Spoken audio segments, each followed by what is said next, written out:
Bonjour à toutes et tous pour ce webinaire consacré au régénératif et à l'association GENAC dont nous sommes partenaires. Un bref mot sur l'association des collectifs qui organise ce webinaire. On est une association qui fédère des collectifs de salariés engagés pour l'écologie dans leurs entreprises respectives.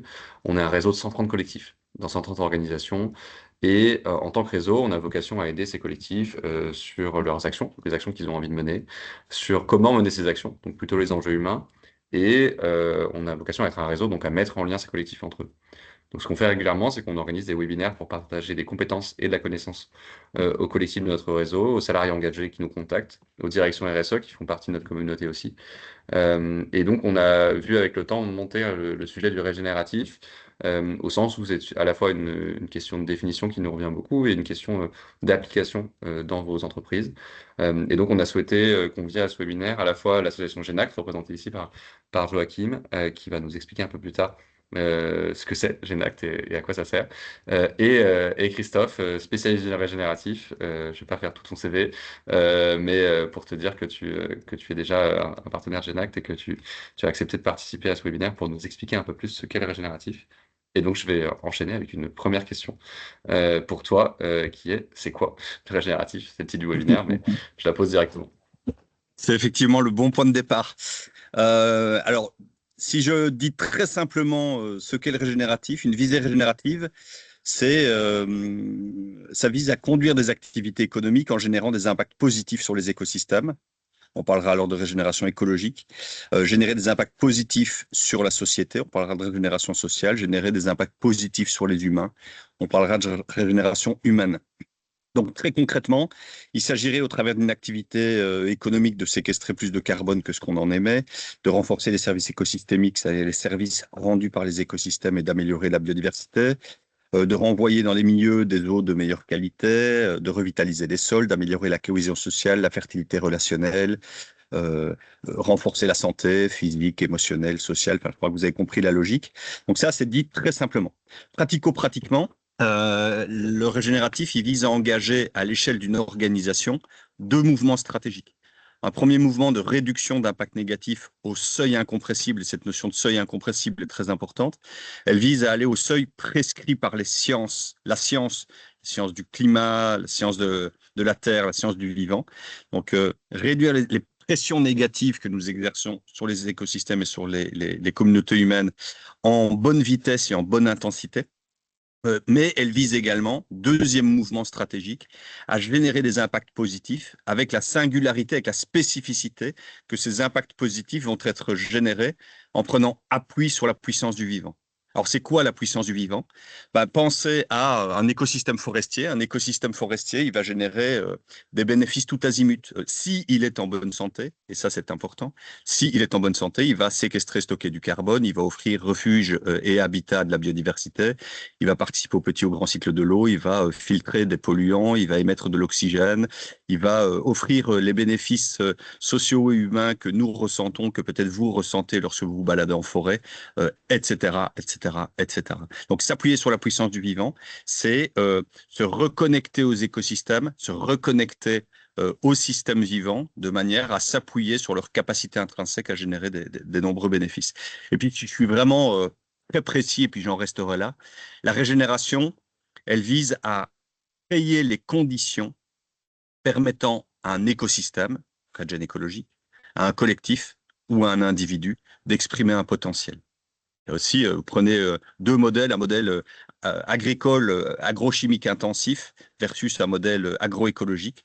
Vous voyez que la manière dont va être exploité, cultivé l'écosystème lui permettra ou non d'exprimer son potentiel.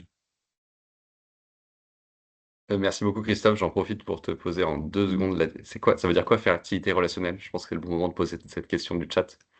C'est faire en sorte que on puisse retisser de la cohésion sociale, du lien, du dialogue, dans un monde qui a plutôt tendance à cloisonner les individus dans des dynamiques de pensée propres et à les faire évoluer uniquement dans les milieux qui partagent leurs propres pensées, leurs propres convictions, leurs propres croyances. C'est retisser du lien entre les individus, c'est recréer l'expérience de l'altérité au bénéfice de tous. C'est s'enrichir par la différence. Super clair, trop bien. Et justement, ce désilotage, est-ce que tu le vois dans des dynamiques qui peuvent être différentes en fonction des secteurs? Plus largement, est-ce que le régénératif, tu as quelque chose à en dire sur ce que ça peut vouloir dire pour des collectifs qui sont dans des secteurs très variés, dans des entreprises très variées? Alors effectivement, le régénératif, et en particulier la régénération écologique, elle va atterrir de manière très différente en fonction de la nature des secteurs.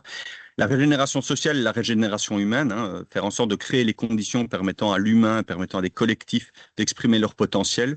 On peut raisonnablement penser que ça va s'exprimer de manière indistincte, qu'on soit une banque, une exploitation agricole, une aciérie.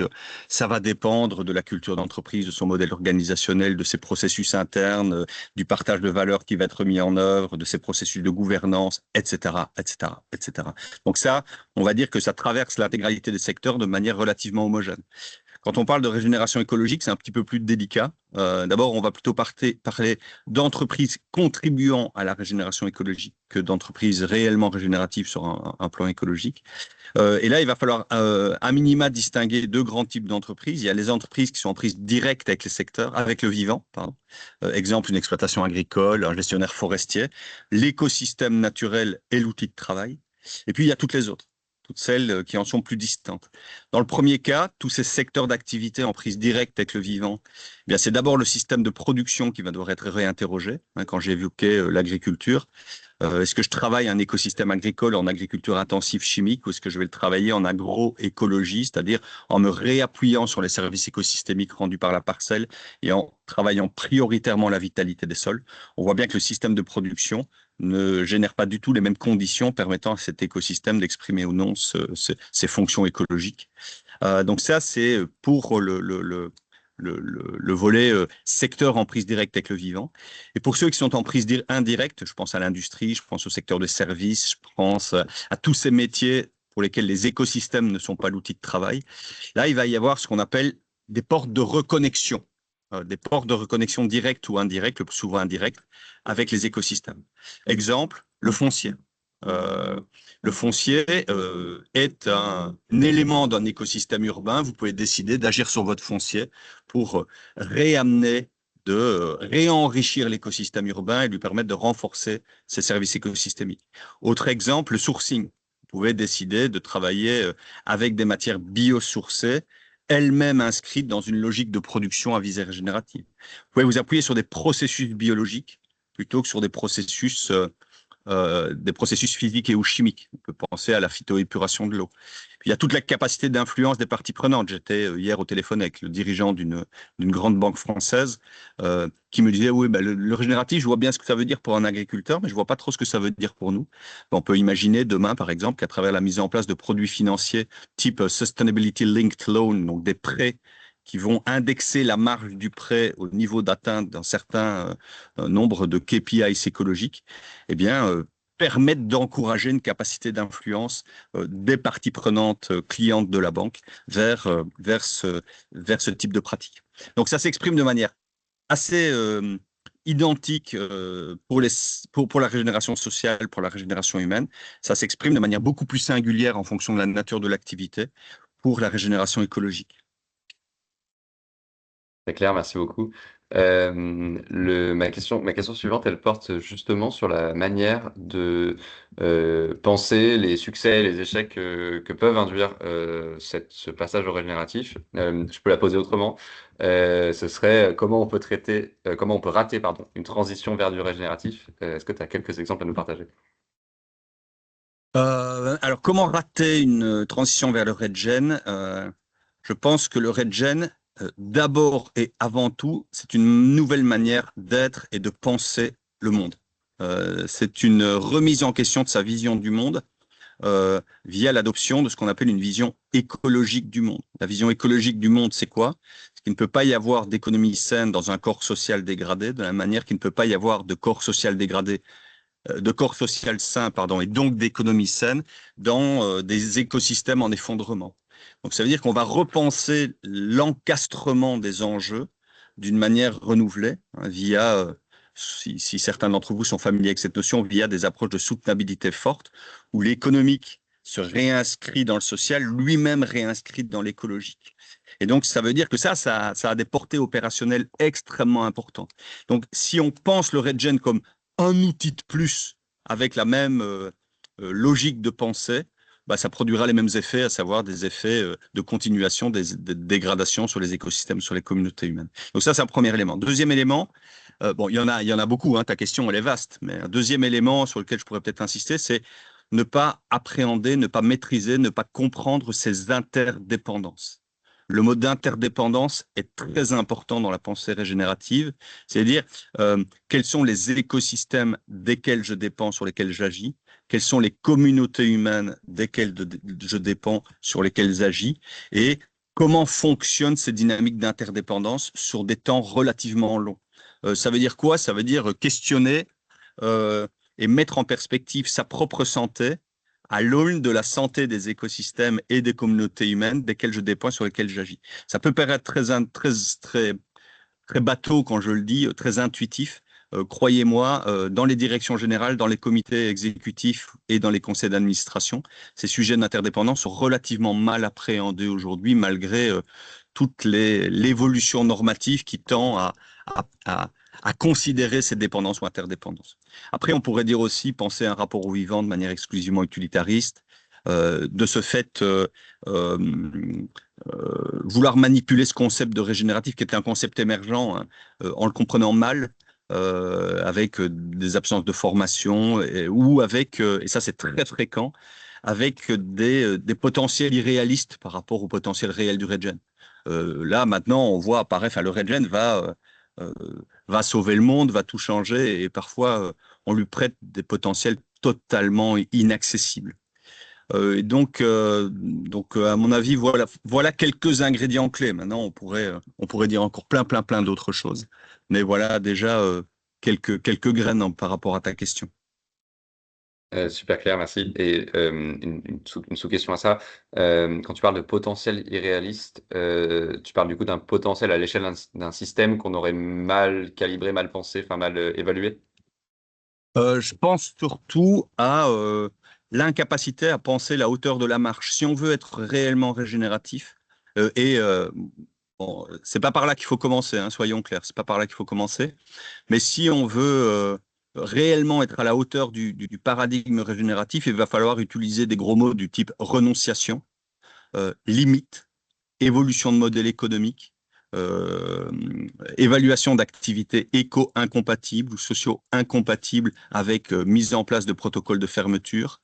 Euh, et donc, c'est des sujets qui sont extrêmement difficiles et peu recevables aujourd'hui dans un monde qui est dicté par une croissance complètement débridée et par une incapacité à penser cette notion de limite vue comme une logique de régression et pas forcément de progrès humain. Donc quand on comprend pas ça de manière fine, on peut se dire, bah, moi je vais devenir une aciérie, je ne remets rien en question dans mon modèle classique, hein, dans mon modèle extractiviste classique, mais je vais planter, j'exagère, hein, je vais planter 3 pâquerettes et puis je dirais que je fais du regen, quoi. Ah non, il faut être sérieux, c'est beaucoup plus ambitieux que ça. Et, euh, et souvent, quand on comprend mal le concept, on calibre mal les, les stratégies et les plans d'action qu'il faut pouvoir mettre en œuvre pour s'inscrire dans cette logique. Merci. Je pose une dernière question et après je laisserai la parole au chat. Ma question est comment est-ce qu'on peut convaincre en interne, en entreprise, sur ces enjeux de régénératif? Quels arguments vont faire mouche?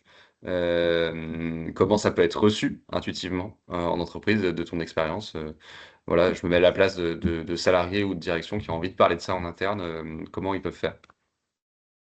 Alors, qu'est-ce qui convainc, qu'est-ce qui ne convainc pas? Je pense d'abord qu'il faut prendre l'entreprise là où elle est. Il faut d'abord comprendre l'entreprise là où elle se situe dans son niveau de maturité sur les questions de responsabilité écologique, sociale, humaine, territoriale. Et il est évident que si une entreprise part de zéro, et il y en a encore, le régénératif, c'est une marche sans doute trop haute. Euh, Ça peut offrir un cap de très long terme, mais la marche sera perçue comme étant trop haute. Sur les premiers projets, je pense qu'un point crucial, c'est de développer des approches qui arrivent à mettre en évidence les bénéfices économiques de la démarche, tout en détaillant les nombreux co-bénéfices écologiques et sociaux. Mais il ne faut pas occulter la dimension économique. Hein, une erreur serait d'arriver avec le flambeau exclusivement argument écologique. Ça, les directions générales, les COMEX, les CODIR, les conseils d'administration, c'est non recevable. Donc, il faut montrer le rationnel économique. Et c'est à travers de premiers projets qu'on peut commencer à amener des concepts un petit peu plus ardus ou exigeants du type de ceux que je viens d'évoquer. On n'arrive pas de but en blanc en parlant renonciation, quoi. Là, il y a de fortes chances que la porte, elle se ferme directement. Donc, ça veut dire aussi ne pas viser directement les exigences maximales. Hein, les exigences maximales, ce serait de dire on va viser des impacts positifs nets à court terme. Non, c'est les impacts positifs nets. D'abord, il y a un ensemble de secteurs d'activité sur lesquels c'est absolument pas évident et non démontré que de générer des impacts positifs nets, à tout le moins sur le plan écologique. Et des concepts comme renonciation, limitation, changement de modèle économique. Il faut déjà avoir fait un sacré chemin pour pouvoir introduire ces sujets. Donc il faut y venir vraiment pas à pas, être pragmatique, ne pas être dogmatique, démarrer par du super concret. Nous, aujourd'hui, notre cœur de métier au sein de Lumia, c'est évolution de modèle économique. Quand on arrive avec ça de but en blanc, c'est très compliqué. Aujourd'hui, on a développé un savoir-faire très particulier sur l'aménagement, la rénovation de sites fonciers. Pourquoi on a fait ça? Parce qu'on s'est rendu compte que c'est un extraordinaire cheval de Troie pour amener le régénératif d'une manière relativement facile, consensuelle, euh, d'une manière qui relie naturellement des bénéfices économiques, écologiques et sociaux. C'est un super démonstrateur, c'est une bonne manière de se mettre en piste, ça mobilise beaucoup de parties prenantes, et puis à un moment donné, ça vient adresser des questions qui sont plus directement reliées cœur de métier. Questions de déchets, des questions de fluides, et éventuellement même des questions cœur modèle économique. Je vous donne un exemple. On a travaillé sur un centre hospitalier à Grasse, où on a travaillé sur un projet d'aménagement, de réaménagement à visée régénérative de l'hôpital. Et on voit que ça peut avoir des impacts jusque à la qualité thérapeutique d'un soin, à la réduction d'effets secondaires, à la réduction du temps d'hospitalisation, de la durée d'hospitalisation. Et donc là, on commence à rentrer sur des sujets cœur de métier. Mais si on était directement arrivé avec ces éléments cœur de métier, il y a de fortes chances qu'on se serait fait débouler. Donc, venir pas à pas avec des projets démonstrateurs concrets. Et puis, je pense que quand on arrive à relier des choses qui aujourd'hui on le vend en poupe, hein, je pense par exemple à la robustesse dont j'imagine plusieurs parmi vous êtes familiers, hein, les travaux d'Olivier Amand. Le Redgen et le robuste, c'est c'est les deux jambes d'une même dynamique en fait. Donc, idem sur la gestion des risques systémiques, même si les entreprises sont quand même encore. Moi, je suis très surpris par enfin le déficit de compréhension des risques systémiques.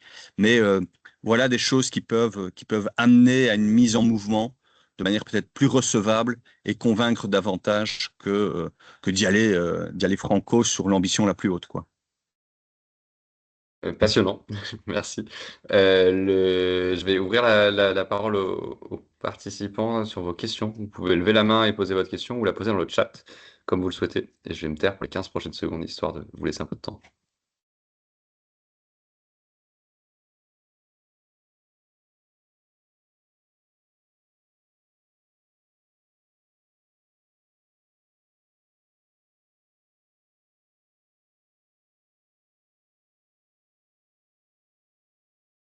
On peut aussi poser la question en allumant vos micros.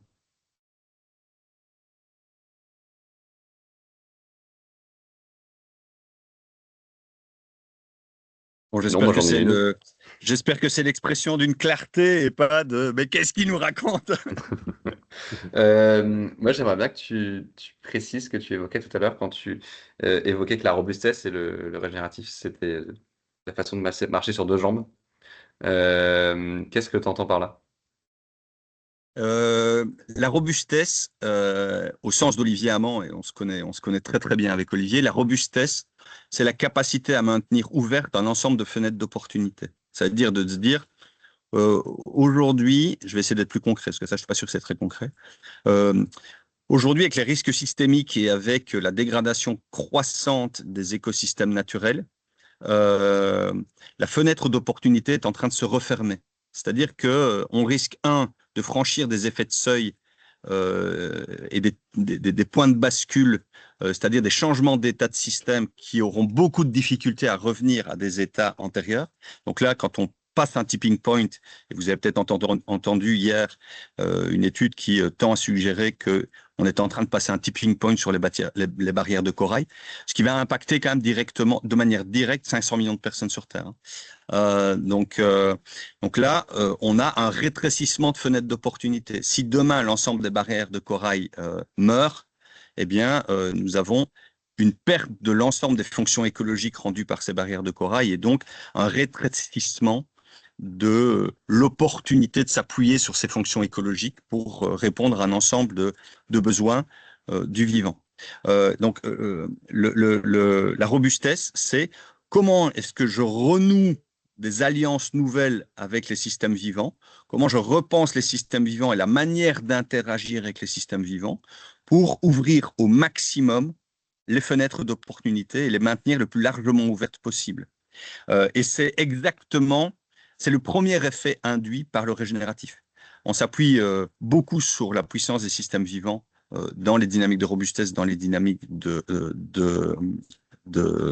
régénérative. Et puis, au cœur de la logique de robustesse est la logique d'un système vivant qui ne fonctionne pas, qui n'est pas régi par un régime de performance, mais par une logique de sous-optimalité induisant de fait la robustesse. Et quand on s'appuie sur la puissance du vivant que j'évoquais tout à l'heure, eh bien, on fait exactement la même chose. De fait, en s'appuyant sur les systèmes vivants et sur les écosystèmes en particulier, on s'appuie sur cette dynamique intrinsèque d'un système vivant à être robuste plutôt que performant. Et donc, non seulement ça renforce nos qualités intrinsèques de robustesse, et ça nous apprend aussi une autre voie culturelle pour penser notre rapport à la performance, notre rapport au succès, notre rapport au progrès, notre rapport au vivant, tout simplement. Passionnant. Il me vient une autre question. Je vais d'abord privilégier la question du chat, qui est, pourriez-vous toutefois préciser la nature du projet à l'hôpital de Grasse que vous évoquiez, les modalités de mise en œuvre, afin d'avoir un exemple concret à l'échelle d'une organisation? Oui, bien sûr. Donc là, je vous dis, là, c'est un projet concret qui porte sur le foncier. Donc là, on a un hôpital, hein, vous avez toutes et tous en tête un hôpital. On parle d'un site de 120 000 mètres carrés, ça c'est la parcelle. Il y a beaucoup de bâtiments sur ce site. C'est un hôpital complet qui réunit tous les services classiquement trouvés dans un hôpital, plus une maison de retraite, plus une unité significative de soins pédiatriques. Cet hôpital a des parkings, des voies de déambulation, des routes, etc. Et il y a un projet de rénovation de l'hôpital. Et donc, nous, on a proposé de faire une étude de conception de la manière dont pouvait évoluer ce site en y assignant une visée régénérative, à la fois sur un plan écologique, social et humain. Ça veut dire quoi? C'est que très concrètement, on a fait un diagnostic du site au regard des services écosystémiques rendus par le site. On a développé une méthode et un savoir-faire particulier. On est capable d'objectiver les services écosystémiques, en particulier de régulation et de soutien, qui sont rendus par le site. Et on a fait également la même chose on a collaboré avec une sociologue et on a été à l'écoute fine des besoins des parties prenantes, des différentes catégories de parties prenantes, pour voir comment les aménagements peuvent venir en soutien à l'objet du site, qui est un objet de prévention, de préservation et de restauration de la santé. Ensuite, on a imaginé des scénarios d'aménagement et on a évalué 44 scénarios d'aménagement possibles en donnant prioritairement, mais non exclusivement, priorité, en s'appuyant prioritairement sur des solutions fondées sur la nature, mais pas exclusivement. Donc ça veut dire quoi? Ça veut dire végétalisation de toiture, végétalisation de façade, ombrière végétale ou ombrière photovoltaïque, du biosolaire, du photovoltaïque, du solaire thermique, du cool roofing, etc., etc., etc. Aujourd'hui, nous, on a un catalogue de 60 solutions possibles. Et ensuite, quand on met en œuvre ces solutions dans les modélisations, on est capable d'évaluer le ROI de l'ensemble de ces aménagements. On est capable, parce qu'il y a un ROI, on est capable d'évaluer comment ils viennent renforcer les services écosystémiques. Et là, on voit qu'on a un impact positif net. Alors, il faut se méfier, hein, l'impact positif net, ça dépend d'où on part de l'état initial, hein.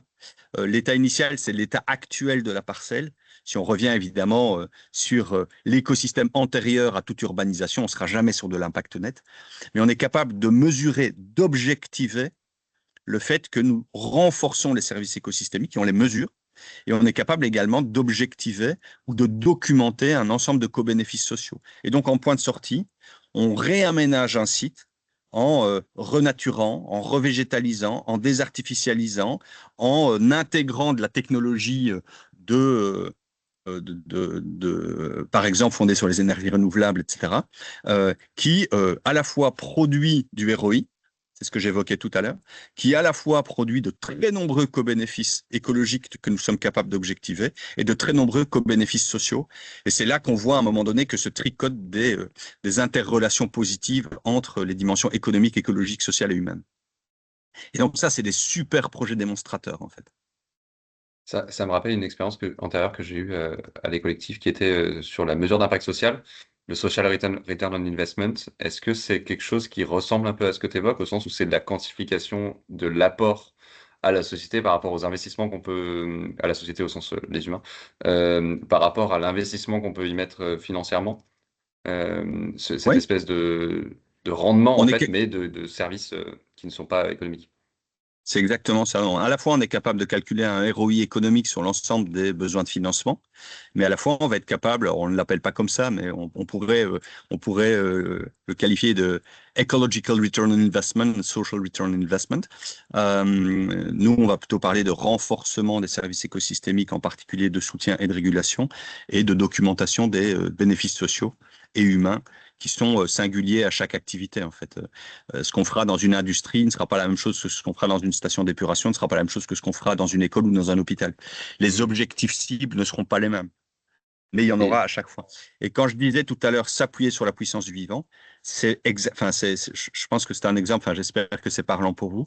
C'est vraiment un exemple de quand on met une toiture végétalisée, par exemple, on va non seulement générer de très nombreux bénéfices économiques, puisqu'on va améliorer la thermique du bâtiment, on va améliorer la durée de vie du revêtement, on va tamponner les eaux de pluie et potentiellement réduire les besoins de gestion des eaux pluviales, etc., etc., etc. On va générer plein de plus-values environnementales écologiques. On va venir renforcer des services écosystémiques de séquestration carbone, de stockage de carbone en fonction des techniques mises en œuvre. On va ramener de la biodiversité, on va filtrer des particules fines, on va émettre de l'oxygène, etc., etc., etc.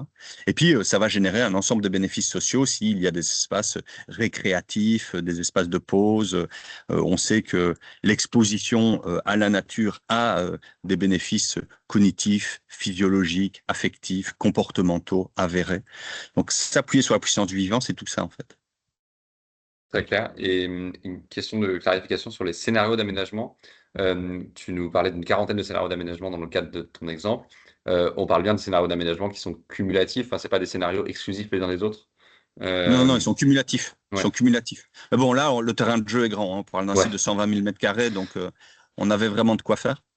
Et puis bon, il y a toute une méthodologie, mais donc on est bien sur 44 scénarios qui sont cumulatifs et notre approche constitue aussi une approche d'aide à la décision pour la mise en œuvre des scénarios d'aménagement qui seront retenus in fine, quoi. Et surtout dans la priorisation. On va beaucoup travailler dans la priorisation. Je donne un exemple. Euh, ils voulaient d'abord prioritairement installer du photovoltaïque via des ombrières solaires, des ombrières de parking photovoltaïque, en dimensionnant les installations photovoltaïques au regard de leur consommation actuelle. Or, dans les co-bénéfices de nombre de nos solutions, il y a des solutions de sobriété énergétique qui permettent de réduire les consommations.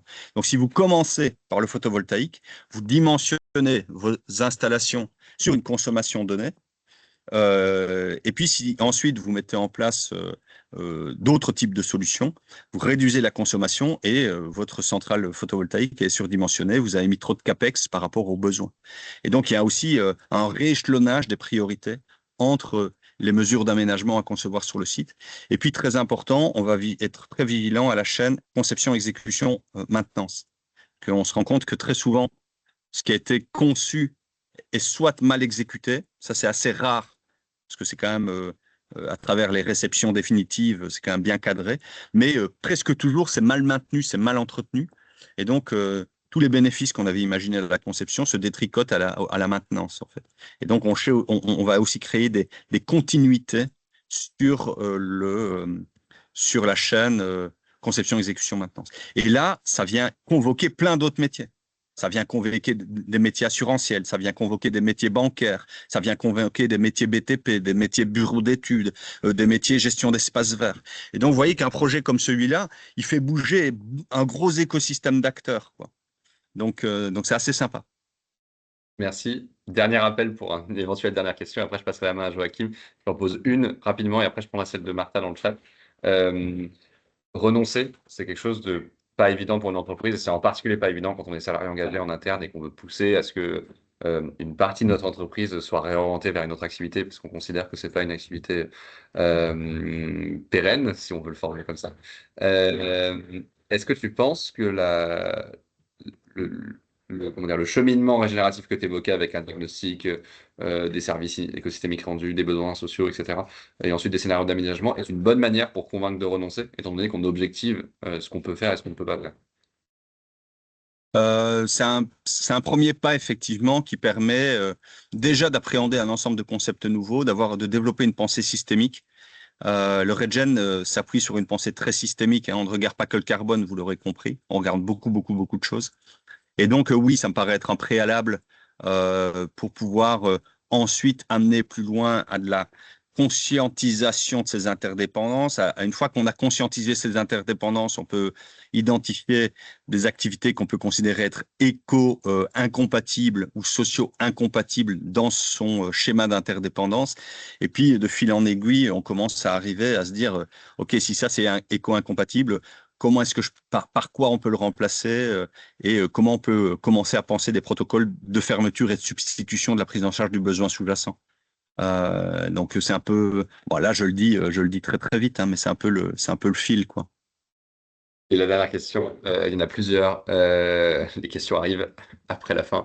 Il y a une question de Martha sur comment s'est finie ta conversation avec le patron de la grande banque qui ne connaissait pas un instrument financier qui, d'après elle, est pour autant normalement relativement connu.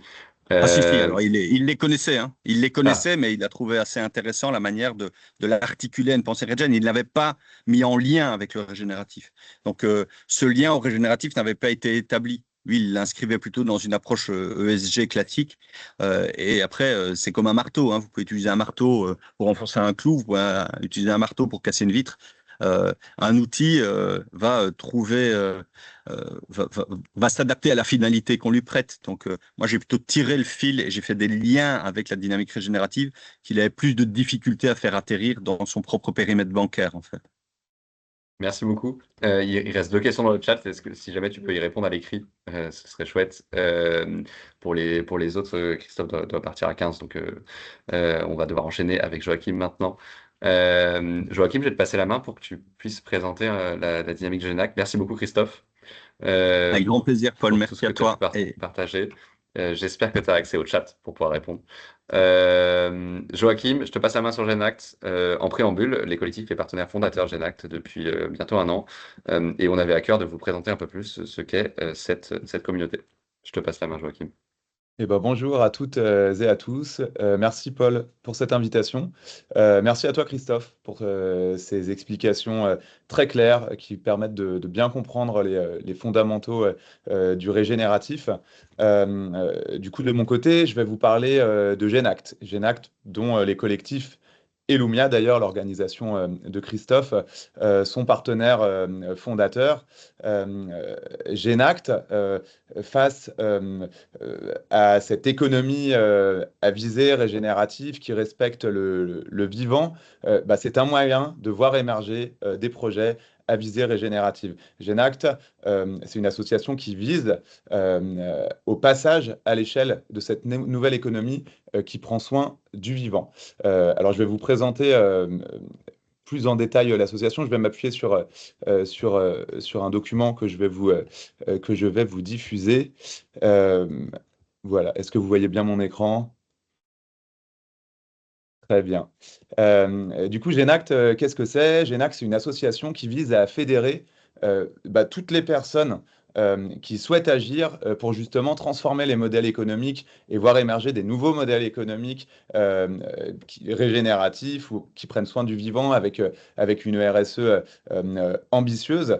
Et ces personnes-là, eh ben, on va les accueillir au sein de Genact et on va leur expliquer comment est-ce qu'elles peuvent agir. C'est vrai qu'aujourd'hui, on ne peut pas se contenter de minimiser les impacts, il faut réussir à réparer les dégâts qui ont été causés. Et donc, pour cela, il faut voir émerger des nouveaux modèles qui reconsidèrent le vivant. Il faut voir émerger des modèles d'affaires qui mettent le vivant au cœur des préoccupations. Genact est donc né pour cela. Les dépôts des statuts ont été faits le 14 février. Donc, c'est une association qui a été créée cette année. Et la jeunesse de ce mouvement, à la base, ça vient d'une discussion entre Fabienne Arata, qui est la directrice de LinkedIn France, et Fabrice Bonifay, qui est le président du Collège des directeurs du développement durable et qui aujourd'hui est le président de Genact. Et Fabienne Arata arrive avec un chiffre qui est qu'en France, il y a 700 000 personnes qui utilisent un hashtag RSE directement au sein de leur profil LinkedIn. Et sur ces 700 000 personnes, eh ben, en fait, il y en a que 300 000 qui travaillent dans la RSE. Et de là, Fabrice s'est dit, mais en fait, il y a des centaines de milliers de personnes qui se sentent suffisamment concernées par la transformation de leurs organisations qu'elles utilisent ce hashtag RSE. Et potentiellement, ces centaines de milliers de personnes qui ne travaillent pas dans ce secteur de la transformation, si on arrive à leur expliquer comment est-ce qu'elles peuvent agir chacune à leur échelle, et ben, on a un gros pouvoir de frappe et on peut arriver à cette bascule des modèles économiques vers des modèles qui respectent le vivant. Et donc l'idée de Genact est née de cette manière-là. On mise sur le fait qu'en fait, on peut changer les entreprises, on peut changer les organisations directement de l'intérieur. En fait, chacun, quelle que soit son activité, quelle que soit sa fonction, peut transformer, peut participer à la transformation et peut agir au niveau de sa sphère d'influence. Et donc, c'est le but de l'association Genact, c'est vraiment de développer les capacités d'agir des personnes pour transformer les organisations avec toujours ce spectre de les rendre compatibles avec les limites planétaires. On vient de dépasser la 7e limite planétaire, ces limites qui sont indispensables pour l'équilibre de la vie sur Terre. Et donc, voir émerger de nouveaux modèles qui prennent soin du vivant est une urgence primordiale. Donc, Genact s'appuie sur 5 piliers. À la fois le capital naturel qui est indispensable à la pérennité de tous et qui est un capital à défendre, les limites planétaires comme boussole, la preuve par les sciences dans cette période où certains remettent en question les faits scientifiques, s'appuyer sur les sciences nous apparaît comme primordial, et un esprit de créativité, de collaboration. Genact, c'est vraiment un mouvement qui est fédérateur. Toutes les personnes qui veulent rejoindre le mouvement sont les bienvenues. C'est un mouvement inclusif. Puis c'est aussi un mouvement fédérateur, puisque l'idée de Genact, c'est de se dire qu'ensemble, on est plus fort, de rassembler les forces vives, de rassembler ceux qui font, ceux qui pensent, ceux qui ont des outils, et de se dire que tous ensemble, eh ben, on va unir nos forces, parce qu'ensemble, on est plus fort, ensemble, on va aller plus loin, et qu'il est plus que jamais primordial de s'unir pour voir émerger ces nouveaux modèles économiques et participer à leur accélération. Surtout dans cette période de backlash RSE, dans cette période où la politique fait des pas en arrière, où la réglementation semble en panne, il faut s'unir. Et il faut se dire qu'en fait, on n'a pas besoin d'attendre un changement politique qu'on peut déjà à notre échelle, à l'échelle des organisations et des territoires, on peut déjà participer à cette transformation. Du coup, pour participer à cette transformation, il y a 10 principes, 10 règles d'or qui ont été pensées pour repenser ces modèles d'entreprise et parvenir à des organisations qui respectent le vivant, des organisations à visée régénérative.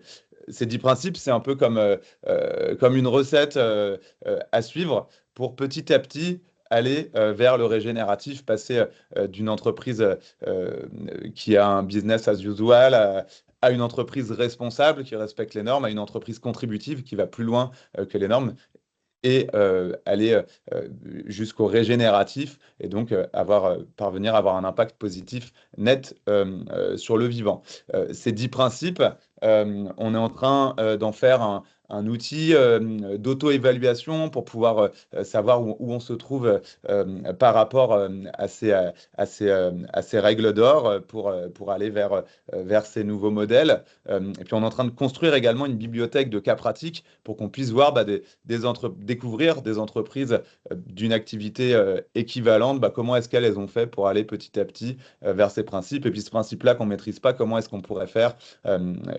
Donc ces 10 principes sont vraiment un pilier fondamental de Genact et un pilier également pour se tourner vers ces nouveaux modèles. Alors concrètement, comment est-ce que Genact parvient à expliquer ce qu'il faut faire pour agir et grâce à toute une bibliothèque de ressources.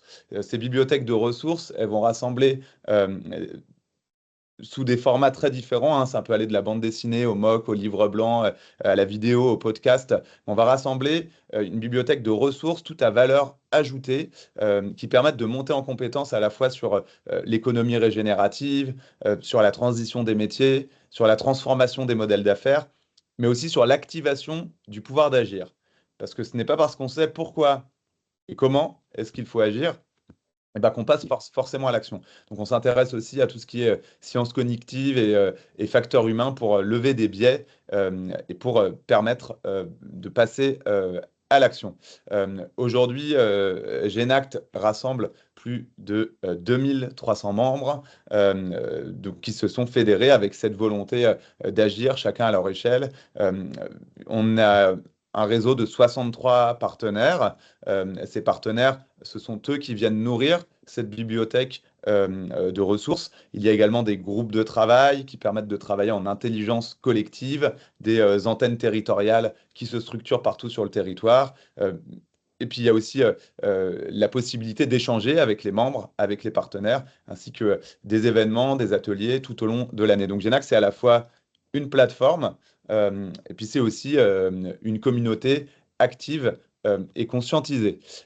Parmi nos partenaires, donc comme on l'a vu, il y a les collectifs, il y a l'Oumoya, mais on a vraiment une approche assez écosystémique qui vise à rassembler les forces, ceux qui font. On va retrouver parmi nos partenaires des collectifs comme vous, ou comme la CEC, comme le C3D. On va retrouver des acteurs de la sensibilisation, comme la Fresque du Climat, comme l'Atelier d'Automne, comme les Shifters. On va retrouver des acteurs de la formation, comme Certor, des acteurs qui sont vraiment des pionniers expérimentés autour du régénératif, comme l'est Lumia ou les différents membres du Régène écosystème.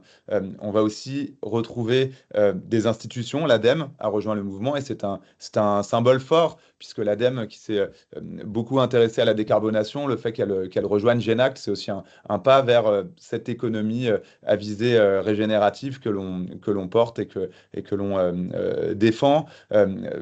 On va avoir des acteurs qui font des formations et tous ces acteurs s'engagent ensemble à aller plus loin. Tous ensemble, on a décidé d'aller plus loin et petit à petit de faire des pas vers ces modèles régénératifs et de permettre à nos membres de monter en compétence et de s'emparer des sujets pour pouvoir agir. On va également, donc comme j'en parlais tout à l'heure, retrouver des groupes de travail. Ces groupes de travail, ils visent à trouver des solutions là où on n'en a pas forcément. Tout membre peut créer ou peut rejoindre un groupe de travail très facilement sur la plateforme. Aujourd'hui, on va retrouver un groupe de travail sur les outils de la systémique pour l'entreprise régénérative qui vise à produire des outils qui vont pouvoir bénéficier aux acteurs. C'est des communs qui vont pouvoir faciliter l'émergence de ces nouveaux projets à visée régénérative. On a un groupe, par exemple, sur l'influence au service des transitions. Et puis, il y a un autre groupe, pour en citer un autre en exemple, sur un plaidoyer numérique au service du vivant. Le numérique peut servir le vivant, et donc il y a ce plaidoyer qui a été fait, qui va être présenté d'ailleurs jeudi soir, puisque c'est le premier groupe de travail qui arrive à sa finalité. Et donc jeudi soir, on va présenter ce plaidoyer à la Comédie Bastille. Et puis le plaidoyer sera disponible. Donc je vous invite à aller le consulter sur la plateforme.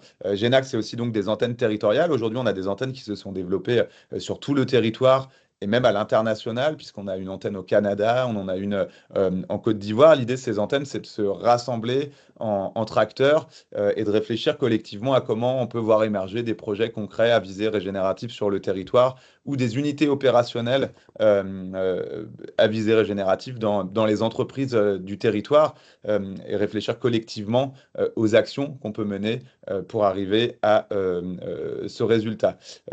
On a également des ateliers, des webinaires qui permettent de comprendre le régénératif, d'apprendre et de ressortir outillé pour agir.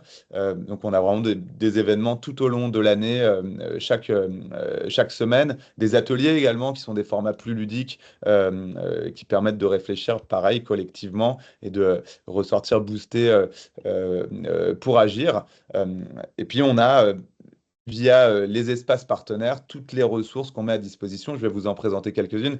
Les collectifs, sur l'espace des collectifs, on va retrouver les passeports collectifs, ainsi que la cartographie des 30 actions régénératives les plus populaires à mener en entreprise.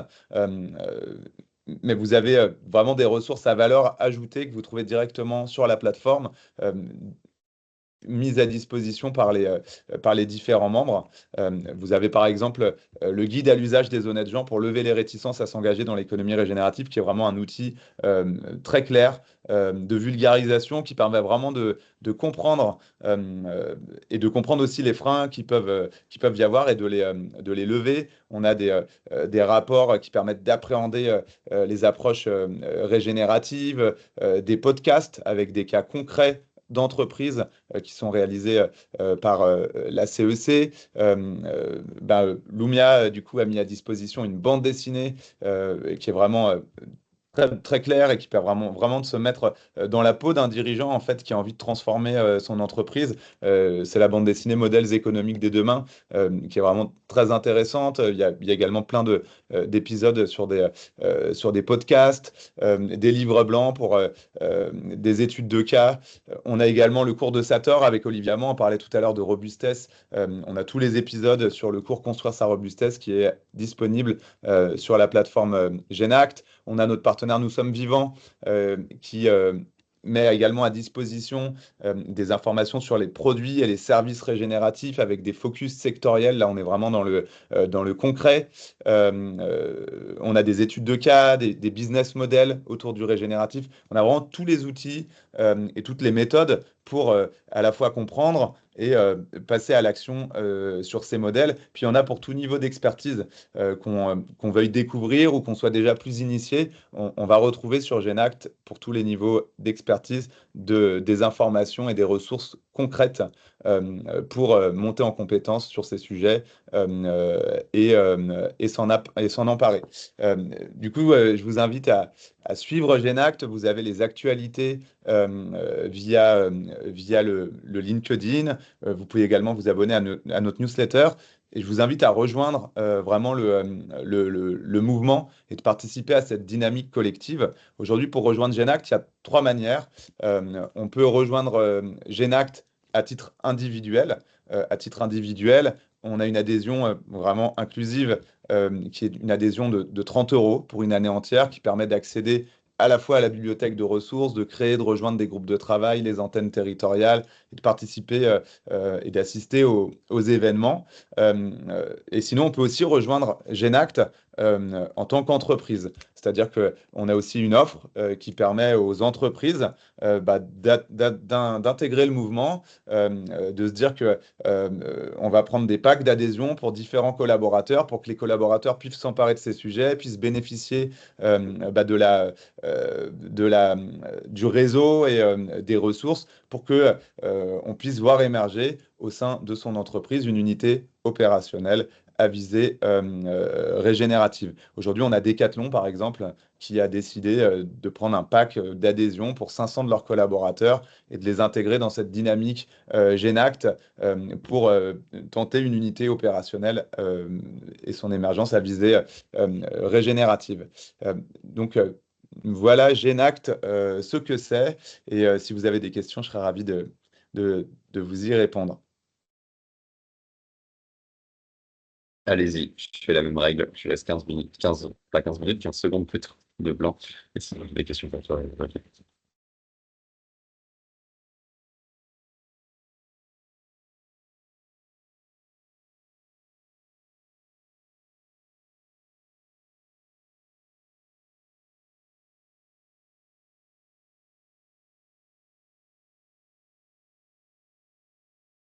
La première question que j'ai pour toi, Joachim, c'est Genact dans un an, ça ressemble à quoi? C'est une question qu'on nous a posée, étant donné qu'on a bien conscience de ce à quoi Genact aspire, à une vision à 5 à 10 ans. Mais dans un an, à ton avis, ça peut ressembler à quoi?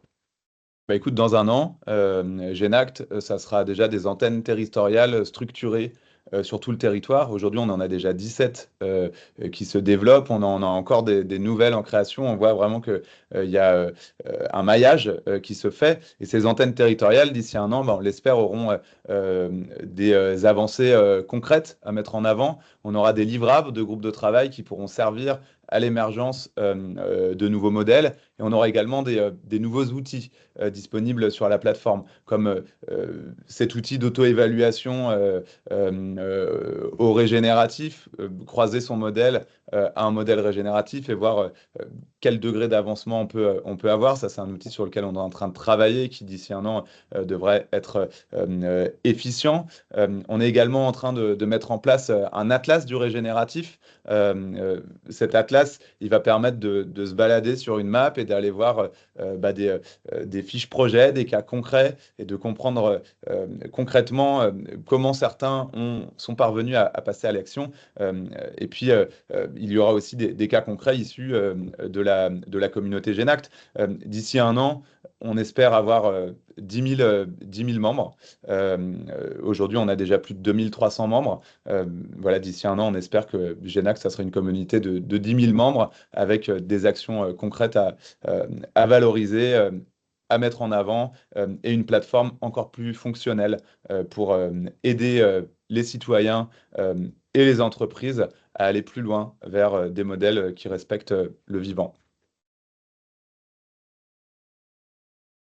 Une question de Bruno dans le chat. Quel est le coût d'adhésion pour une entreprise selon le nombre de collaborateurs en adhésion?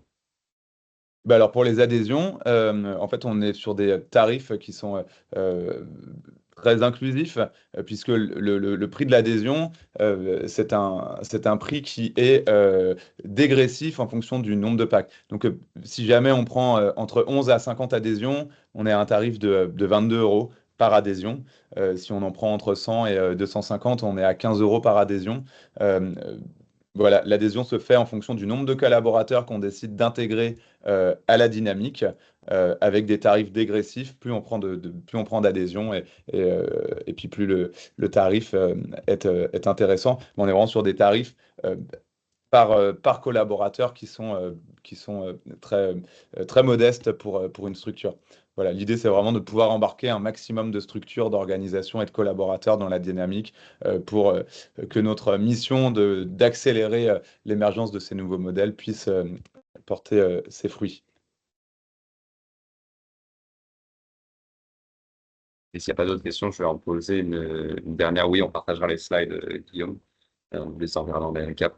Ma question, au-delà des sujets très pratico-pratiques, c'est quoi, toi, ta vision sur la contribution de Genact aux enjeux des nouveaux récits? On en parle souvent. Je sais que vous avez co-organisé récemment une soirée un peu dédiée à ces sujets. Qu'est-ce que Genact aurait à en dire? Eh ben, écoute, en effet, nous avons organisé lundi dernier, enfin le lundi 30 septembre, le mardi 30 septembre, on a organisé Play for Life, qui est un événement qui veut réenchanter le vivant pour passer à l'action.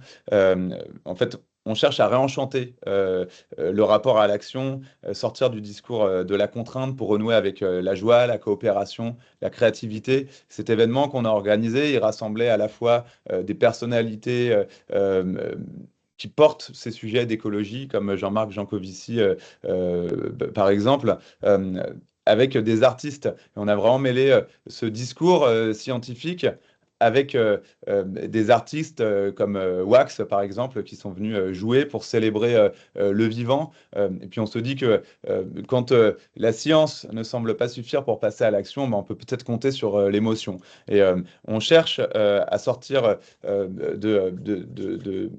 de cela pour créer un rapport émotionnel qui soit positif pour aller plus loin. Et puis on cherche surtout à changer le récit dominant, celui d'une économie extractive, pour en construire un nouveau qui soit régénératif et vivant. Et on participe à cette transformation en donnant à voir d'autres modèles de réussite, en cherchant à en voir émerger des nouveaux via les groupes de travail, via les antennes territoriales, et en mettant en avant les exemples inspirants sur lesquels on peut s'appuyer. Voilà. Je pense qu'aujourd'hui, le récit peut être un outil d'activation. Voilà. Quand on fait des ateliers, quand on fait des webinaires, on crée des espaces où les mots, finalement, peuvent se transformer en actes. On est vraiment dans ces... le récit peut finalement activer le pouvoir d'agir, et en particulier le récit régénératif, parce que dès qu'on touche au vivant, ben, on touche à quelque chose qui crée de l'émotion. Et là où les récits classiques peuvent être fondés sur la peur, sur la performance, sur la croissance, Génact propose un récit du lien, un récit de la coopération, du soin et du renouvellement au vivant. Voilà. Et ce récit régénératif, je pense qu'il vise à redonner désir et pouvoir d'agir. Merci beaucoup, Joachim. Merci beaucoup à tous les participantes et participants. Je vais clore maintenant l'enregistrement vous souhaiter une bonne journée.